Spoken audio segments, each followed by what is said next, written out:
అమ్మ చేతి అరిసెలని ఇష్టపడే ప్రతి ఒక్కళ్ళు కూడా ఆ టేస్ట్‌ని కానీ, టెక్స్చర్‌ని కానీ మిస్ అవ్వకుండా ఎగ్జాక్ట్‌గా అమ్మ చేసినట్టే అరిసెలు కుదిరేలాగా సింపుల్ టిప్స్ తోటి ఎలా తయారు చేసుకోవచ్చో చూపిస్తున్నాను. మీరు కూడా తప్పకుండా ట్రై చేయండి. 99% అరిసెలు మీకు కూడా పర్ఫెక్ట్‌గా కుదురుతాయి.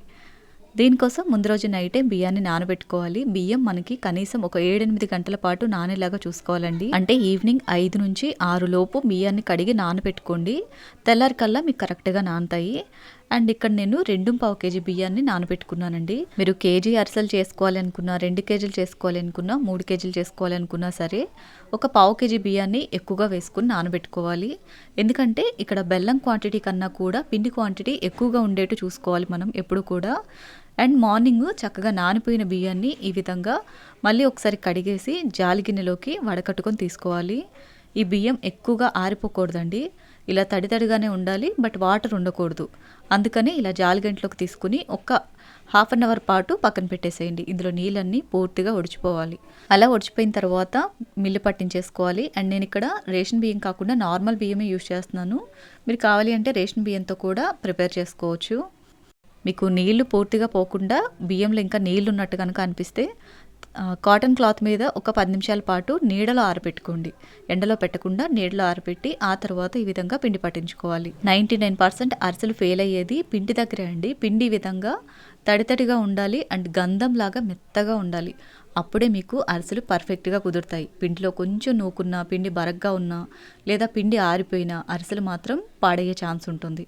సో పిండి పర్ఫెక్ట్గా ఉండేలాగా చూసుకోవాలి. అండ్ జల్లించుకునేటప్పుడు కూడా పిండి ఆరిపోకుండా ఈ విధంగా లైట్గా ప్రెస్ చేసి పెట్టుకుంటూ ఉండాలి. ఇలా మొత్తం జల్లించేసాక పిండి ఆరిపోకుండా ఇలా ఒత్తి పెట్టేసుకుని దీని మీద ఏదైనా తడి క్లాత్ వేసి పక్కకు పెట్టేసుకోండి. పాకం రెడీ అయ్యేంత వరకు కూడా ఈ పిండి పొడిబారిపోకుండా ఉంటుంది. తర్వాత మనం 2.5 కేజీ బియ్యం పిండి తీసుకున్నాం కదా, ఇందులోకి 1.5 కేజీ బెల్లం తీసుకోవాలి. ఇందులో కొంచెం నీళ్లు పోసేసి బెల్లం మొత్తం కూడా ఫస్ట్ కరిగించేసుకోవాలి. కేజీ బియ్యం పిండికి 3/4 కేజీ బెల్లం అనేది కరెక్ట్గా సరిపోతుంది. స్వీట్నెస్ అనేది ఎక్కువ తక్కువ కాకుండా. నేను 2 కేజీల బియ్యం పిండి తీసుకున్నాను కదా, సో కేజీ పావు బెల్లం అనేది తీసుకున్నాను అనమాట. బెల్లం పూర్తిగా కరిగిపోయిన తర్వాత ఒకసారి ఈ విధంగా ఫిల్టర్ చేసుకొని తీసుకోవాలి. ఫిల్టర్ చేసుకునేటప్పుడు వీలైనంత పెద్దగా అడుగు మందంగా ఉండే గిన్నెలోకి ఫిల్టర్ చేసుకోండి. పాకం ప్రిపేర్ చేసుకునే గిన్నె అనేది కొంచెం అడుగు మందంగా వెడల్పుగా ఉంటేనే మనం పిండి వేసి కలపడానికి అనువుగా ఉంటుంది. అండ్ కొంతమంది బెల్లంలో ఎక్కువ నీళ్ళు వేసి చాలాసేపు ఉడికిస్తూ ఉంటారు. అలా ఉడికిస్తేనే అరిసెలు మెత్తగా వస్తాయని ఫీల్ అవుతూ ఉంటారు. బట్ అలా ఏం ఉండదండి. అరిసెలు పర్ఫెక్ట్గా రావాలి అంటే రెండే మనం మెయిన్గా చూసుకోవాల్సింది. ఒకటి, బియ్యం పిండి చాలా మెత్తగా ఉండాలి, తడితడిగా ఉండాలి. అండ్ 2, పాకం పర్ఫెక్ట్గా కుదరాలి. ఇవి 2 కరెక్ట్గా ఉంటే అరిసెలు ఎవరు చేసినా పర్ఫెక్ట్గా వచ్చేస్తాయి. అంతేకాని బెల్లంలో నీళ్ళు ఎక్కువ పోసేసి ఎక్కువసేపు ఉడికించేయాలి, టైం తీసుకొని కొంచెం స్లోగా పాకం పట్టుకోవాలి, ఇలాంటివన్నీ కూడా అవసరం లేదండి. బెల్లం నీళ్ళని ఫిల్టర్ చేసుకున్న తర్వాత స్టవ్ మీద పెట్టేసి మీడియం ఫ్లేమ్లో ఈ విధంగా పాకం ప్రిపేర్ చేసుకోవాలి. చూడండి, ఇలా కొంచెం చిక్కబడ్డ తర్వాత 1 కప్పు నువ్వులు అండ్ 1 స్పూన్ వరకు ఇలాచీ పౌడర్ని వేసేసి చక్కగా అంతా కలిపేసుకుని పాకం ప్రిపేర్ చేసుకోవాలి. నువ్వుల్ని అరిసెల మీద అతికించి వేస్తే ఆయిల్లో అంతా స్ప్రెడ్ అయ్యి మొత్తం అంతా మాడిపోయి అదొక రకమైన స్మెల్ వచ్చేస్తుంది. బట్ ఇలా పాకంలో వేసుకున్నారనుకోండి చాలా బాగుంటుంది టేస్ట్ అయితే. ఈ విధంగా ఒకసారి ట్రై చేసి చూడండి. ఇలా కాస్త దగ్గర పడి చిక్కబడుతూ ఉన్నప్పుడు మనం వాటర్లో వేసి చెక్ చేసుకుంటూ ఉండాలి పాకం వచ్చిందా లేదా అనేది. చాలామంది ఏంటంటే పాకం గట్టిగా ఉండాలి, ప్లేట్కి వేసి కొడితే టంగుమని సౌండ్ రావాలి, అలా చేస్తేనే అరిసెల పాకం కరెక్ట్గా ఉంటుంది అని చెప్పి అనుకుంటూ ఉంటారు. అట్లా అస్సలు కాదండి. అరిసెల పాకం ముదిరింది అంటే అరిసెలు ఒక 2 రోజుల తర్వాత పొడి పొడిగా అయిపోతూ ఉంటాయి. చూడండి, ఇలా నీళ్ళల్లో వేసి బయటికి తీస్తే మనకి చేతిలో ముద్దలాగా రావాలి అండ్ ప్రెస్ చేసినప్పుడు సాఫ్ట్గా ఉండాలి. ఈ కన్సిస్టెన్సీలో ఉంటే మీకు అరిసెలు పర్ఫెక్ట్గా కుదురుతాయి. కొత్తగా ట్రై చేసే వాళ్ళకైనా, అరిసెలు సాఫ్ట్గా ఇష్టపడే వాళ్ళకైనా ఇదే పర్ఫెక్ట్ పాకం అండి. అండ్ అరిసెల్ని నేతిలో ఫ్రై చేసుకుంటే టేస్ట్ బాగుంటుంది అంటారు, కానీ 1, 2 తినగానే వెగటొచ్చేస్తాయి. అలా కాకుండా ఇలా పాకంలో 1 టేబుల్ స్పూన్ నెయ్యి వేసుకోండి. అరిసెలు తినేటప్పుడు మీకు నెయ్యి ఫ్లేవర్ తెలుస్తుంది అండ్ 2, 3 తిన్నా కానీ వెగట కొట్టకుండా ఉంటాయి. ఇలా 1 టేబుల్ స్పూన్ నెయ్యి వేసేసి చక్కగా అంతా కలిపి స్టవ్ ఆఫ్ చేసేసి పాకం పక్కకు దించేసుకోండి. అండ్ పాకం వేడిగా ఉన్నప్పుడే ఇలా ఒకళ్ళు పిండి వేస్తూ ఇంకొకళ్ళు కలుపుతూ ఉండాలి. అరిసెల ప్రిపరేషన్లో ఏదైనా కష్టమైన పని ఉందా అంటే ఈ పిండి కలుపుకోవటమే. ఈ పిండి కలిపేటప్పుడు మాత్రం ఇద్దరు ఉండాలి కంపల్సరీ. ఒకళ్ళు గిన్నె పట్టుకుని ఇంకొకరు పిండి వేస్తూ ఉంటే మరొకరు ఇలా కలుపుతూ ఉన్నారంటే ఉండకట్టకుండా పిండి చక్కగా మిక్స్ చేసుకోవచ్చు. ఒకళ్ళు కూడా ప్రిపేర్ చేసుకోవచ్చు, బట్ పిండి అనేది ఉండకట్టేసే ఛాన్స్ ఉంటుంది.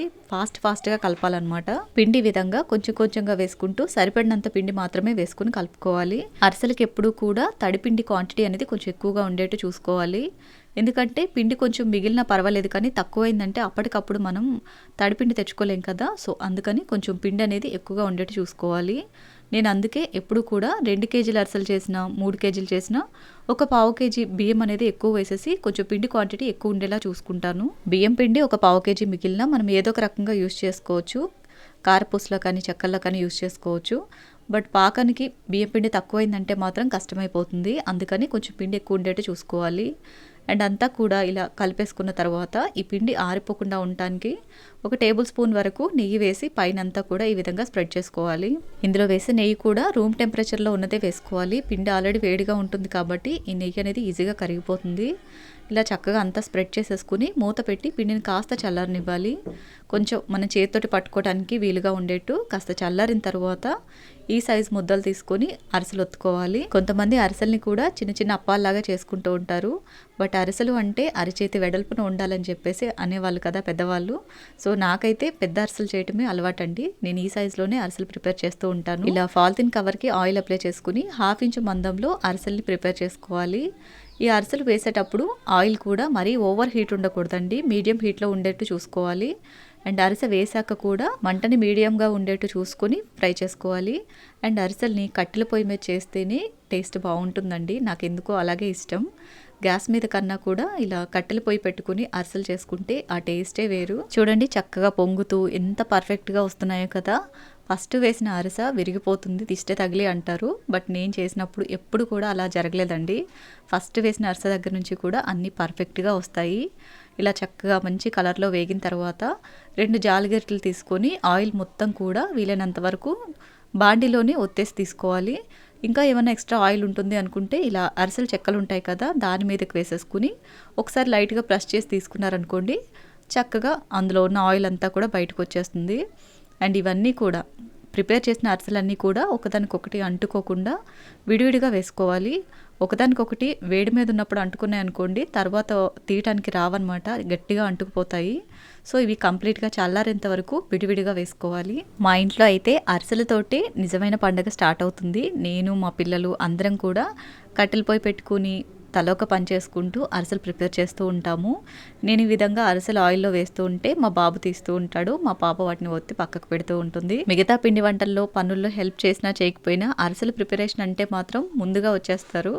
అంత ఇష్టం వాళ్ళకి అరిసెలు అంటే. ఒక్కొక్కసారి నేను బద్దకించి అరిసెలు ఈ సంవత్సరం వద్దులే అన్నా కానీ బ్రతిమలాడి మరీ చేపిస్తూ ఉంటారు. అంత ఇష్టపడి తింటూ ఉంటారు. సో వాళ్ళ కోసం అయితే నేను కంపల్సరీ ప్రతి సంవత్సరం అరిసెలు చేస్తూ ఉంటాను. చూడండి ఇదే విధంగా మిగతావన్నీ కూడా ప్రిపేర్ చేసుకోవాలి. నేను చెప్పిన టిప్స్ తోటి ఎగ్జాక్ట్ కొలతలతోటి ట్రై చేయండి. మీకు కూడా అరిసెలు ఇంతే పర్ఫెక్ట్గా కుదురుతాయి. చాలా టేస్టీగా ఉంటాయి, ఎక్కువ రోజులు నిల్వ ఉంటాయి కూడా. ఈ అరిసెలు మనకి మ్యాక్సిమం ఒక 15 రోజులే అండి. నెలల తరబడి తింటూ ఉంటారు కానీ అంత రుచిగా అనిపించవు. ఒక 10-15 రోజుల వరకు అయితే అరిసెలు చాలా టేస్టీగా ఉంటాయి. తర్వాతకి ఆయిల్ వదిలేస్తూ ఉంటాయి. ఇలా లేత పాకంతో చేసిన అరిసెలు, ముదురు పాకంతో చేసిన అరిసెలు అయితే ఏమో పొడి పొడిగా అయిపోయి విరిగిపోతూ ఉంటాయి. సో ఒక 10-15 రోజుల వరకు అయితే అరిసెలు చాలా టేస్టీగా ఉంటాయి. సో తప్పకుండా మీరు ఈ సంక్రాంతికి ట్రై చేయండి.